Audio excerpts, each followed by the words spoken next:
Welcome to the first episode of our series on freedom. We're going to start by looking at a kind of freedom that comes from within, specifically from mastering yourself. So let's ask, what is true freedom? Is it inner mastery or spiritual surrender? That's what we'll be exploring today. If you stick with me to the end, I'll tell you why I think neither of these answers the question completely. But don't worry. The next episode will look at another way to find freedom in surrendering to something larger than yourself. To explore this idea of mastering yourself, we're going to focus on Stoicism, a philosophy founded around 300 BCE by Zeno of Citium, and then further developed by Seneca, Epictetus, and Marcus Aurelius, among others. Here's a quick sampling of some of their ideas. Zeno said, "The chief task in life is to sustain and regard as necessary the impression that all things are not things, that everything is indifferent, for what does not touch our souls is of no importance." Epictetus taught, "Men are disturbed not by events, but by the views they take of them." And Marcus Aurelius wrote, "We suffer more in imagination than in reality." These ideas may sound a bit abstract, so let's unpack them for a moment. The Stoics believe that there are two basic kinds of things that are in our control and things that are not in our control. More specifically, things that are up to us include our opinions, decisions, actions, and reactions. Things that aren't up to us include everything else, such as other people's behavior, the weather, and even our own future.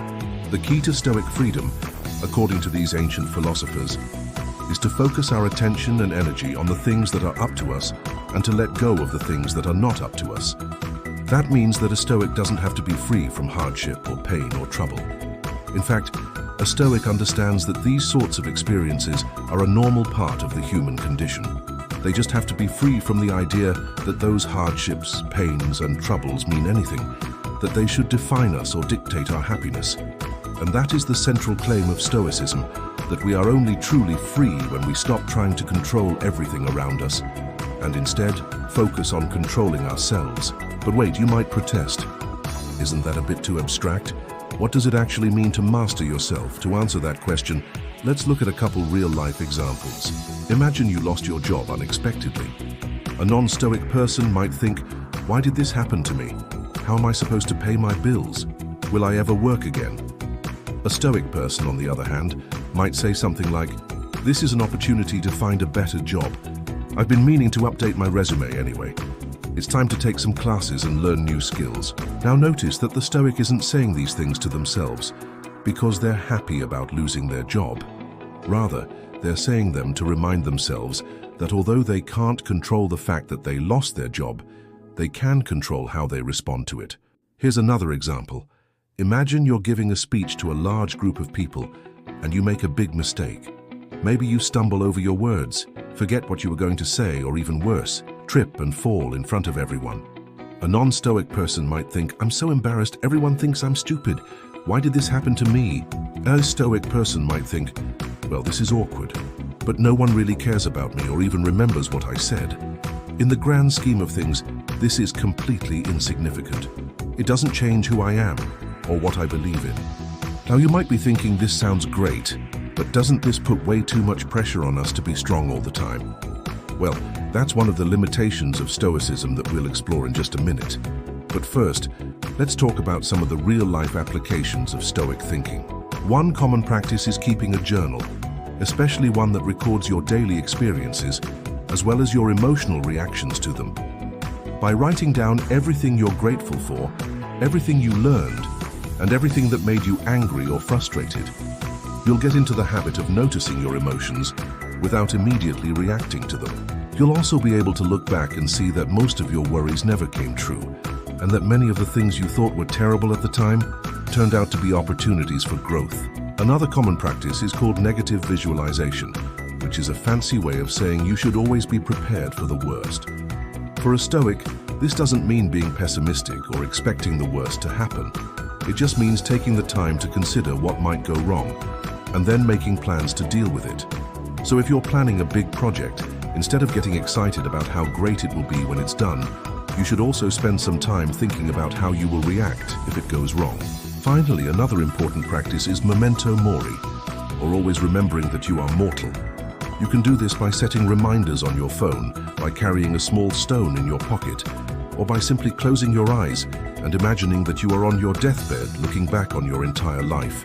When you do this, you'll realize that all of the problems you're worrying about right now will be completely insignificant in the grand scheme of things. You'll also realize that you have very little time left, so you might as well spend it doing what you love with the people you love. In general, Stoicism teaches us to be resilient, independent, and emotionally tough. It encourages us to rely on our own strength and wisdom rather than the approval of other people, and it gives us a framework for dealing with difficult situations. So to go back to my original question, does Stoicism offer a path to freedom? I think the answer is yes, but I also think there are some limitations we need to discuss. The first limitation is that Stoicism requires a tremendous amount of inner strength, and it puts a huge burden on us to be positive and in control all the time. That's why you often hear Stoics described as cheerleaders, who tell everyone to just pull yourself together. At times, that kind of advice can feel dismissive and unhelpful, especially to someone who is going through a lot of pain. The second limitation is that it's not clear whether Stoicism can help us deal with extreme cases of suffering, like profound grief over the loss of a loved one, existential despair over the meaninglessness of life, or debilitating fear about the future. If Stoicism tells us to just focus on what we can control and let go of the rest, then what's the point of living at all? These are tough questions, and I'm not sure that Stoicism has good answers for them. Finally, perhaps the greatest limitation of Stoicism is that it relies on each individual person to be strong and self-reliant.